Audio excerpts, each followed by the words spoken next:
دوم ہیں جناب ابو بکر صدیق رضی اللہ تعالی عنہ کے بعد مسلمانوں کے دوسرے خلیفہ بنے ہیں۔ آپ کا نام عمر ہے، لقب فاروق ہے، اور آپ کے والد کا نام خطاب ہے،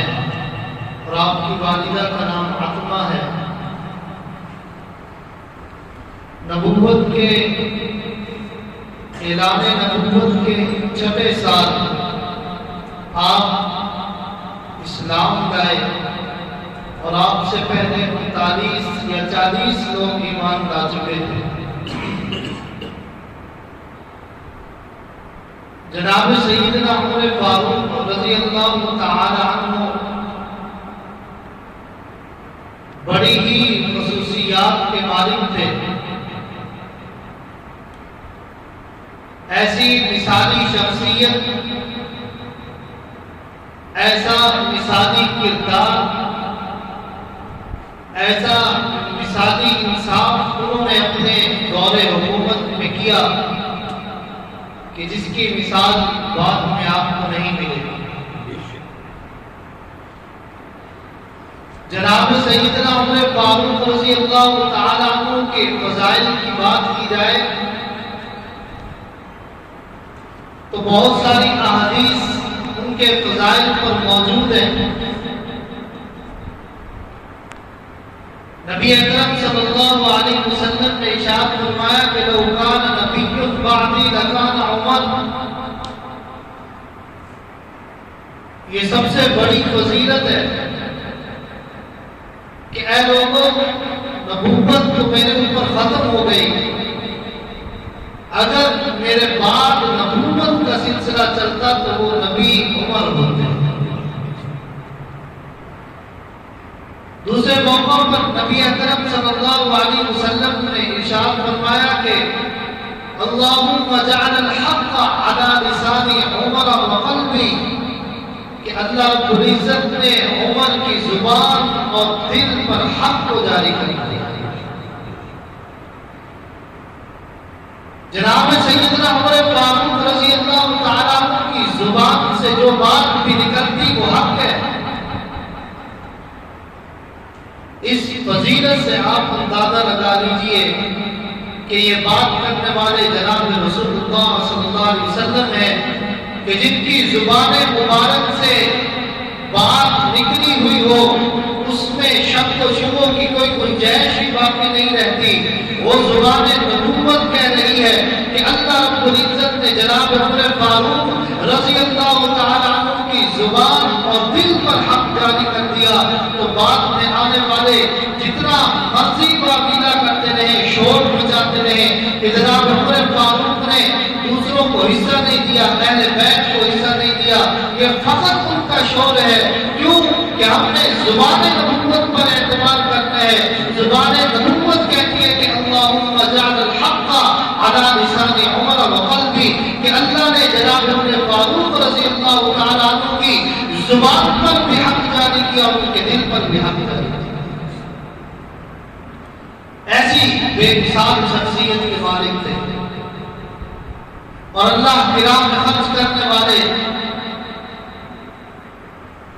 اور اپنے مال کو نہیں دیکھتے تھے۔ جناب عمر فاروق رضی اللہ تعالیٰ عنہ تشریف فرمائے، صحابہ کرام بھی تشریف فرمائے، جناب رسول اللہ صلی اللہ علیہ وسلم بھی تشریف فرمائے۔ جناب رسول اللہ صلی اللہ علیہ وسلم نے اپنے صحابہ کو ترغیب دینے لگے، انہوں کو اللہ کے راستے میں مال خرچ کرنا چاہیے، اللہ کے راستے میں صدقہ زکات ادا کرنا چاہیے۔ جناب عمر فاروق رضی اللہ تعالی عنہ کا چہرہ چمک اٹھا، دمک اٹھا۔ آپ رضی اللہ تعالی عنہ فوراً مجلس سے اٹھے، گھر جا کر ایک تھیلی دیناروں کی، ایک تھیلی سامان سے بری لا کر آپ صلی اللہ علیہ وسلم کے قدموں میں ڈال دی۔ جناب رسول اللہ صلی اللہ علیہ وسلم نے پوچھ لیا عمر گھر میں کیا چھوڑ کے آئے ہو؟ تو جناب جناب عمر فاروق رضی اللہ تعالیٰ عنہ نے جواب دیا اے اللہ کے نبی جتنا سامان آپ کے پاس لایا ہوں آدھا آپ کے پاس لے آیا کسی کے بدل گھر میں چھوڑ کے آیا ہوں اتنے میں جناب ابو بکر صدیق رضی اللہ تعالیٰ عنہ بھی ایک سامان کا تھیلا بھر کر تشریف لائے آ کر حضور کے قدموں میں قربان کر دیا جناب رسول اللہ صلی اللہ علیہ وسلم نے پوچھا اے ابو بکر گھر میں کیا چھوڑ کے آئے ہو جناب ابو بکر صدیق رضی اللہ تعالیٰ عنہ نے کیا شاندار جواب دیا کہنے لگے ابو بیت اللہ و رسولہ اے اللہ کے نبی میں تو اپنے گھر میں صرف اللہ اور اس کے رسول کی محبت چھوڑ کے آیا جناب عمر فاروق رضی اللہ تعالیٰ عنہ نے جب یہ حالت دیکھی اور پکار اٹھے کہ اے ابو بکر عمر تجھ سے نیکیوں میں کوئی بڑھ نہیں سکتا بات کرنے کا مقصد یہ ہے کہ جناب عمر فاروق ہر وقت اسی تلاش میں رہتے تھے کہ ہمارے اعمال نیکیاں کس قدر زیادہ ہو اور یہ صحابہ دیکھ لیں کہ کس قدر اپنا مال اور اپنی جان حضور کے قدموں پر نچھاور کرنے کے لیے کیسے تیار رہتے ہیں جناب عمر فاروق رضی اللہ تعالیٰ عنہ کے بے شمار فضائل آپ صلی اللہ علیہ وسلم تشریف فرما تھے صحابہ کرام بھی بیٹھے ہوئے تھے آپ صلی اللہ علیہ وسلم نے اچانک اپنا خواب سنانا شروع کر دیا کہ مجھے خواب آیا میں نے دیکھا کہ میں ایک دودھ کا پیالہ پی رہا ہوں آپ صلی اللہ علیہ وسلم نے فرمایا پھر میں نے آدھا پیالہ اس سے دودھ بچا کر جناب عمر فاروق رضی اللہ تعالیٰ عنہ کو دے دیا صحابہ نے پوچھا اللہ کے نبی اس کی تعبیر کیا ہے فرمایا کہ اس کی تعبیر علم ہے کہ اللہ رب العزت نے جو علم مجھے عطا فرمایا ہے ویسا ہی علم اللہ رب العزت نے جناب عمر فاروق کو بھی عطا فرمایا اس لیے تو جناب رسول اللہ صلی اللہ علیہ وسلم نے فرمایا تھا کہ لو کان نبی بعدی لکان عمر کہ اللہ رب العزت نے جناب عمر فاروق کے اندر پیغمبرانہ صفات رکھ دی تھی حضرت عمر فاروق رضی اللہ تعالیٰ عنہ اسی صفات کے حامل تھے اور اپنے دور حکومت میں ایسا مثالی ان کا دور حکومت رہا کہ جس کی مثال بعد میں کائنات کے اندر نہیں ملتی اسی طرح ایک اور موقع پر صحابہ کرام تشریف فرمائے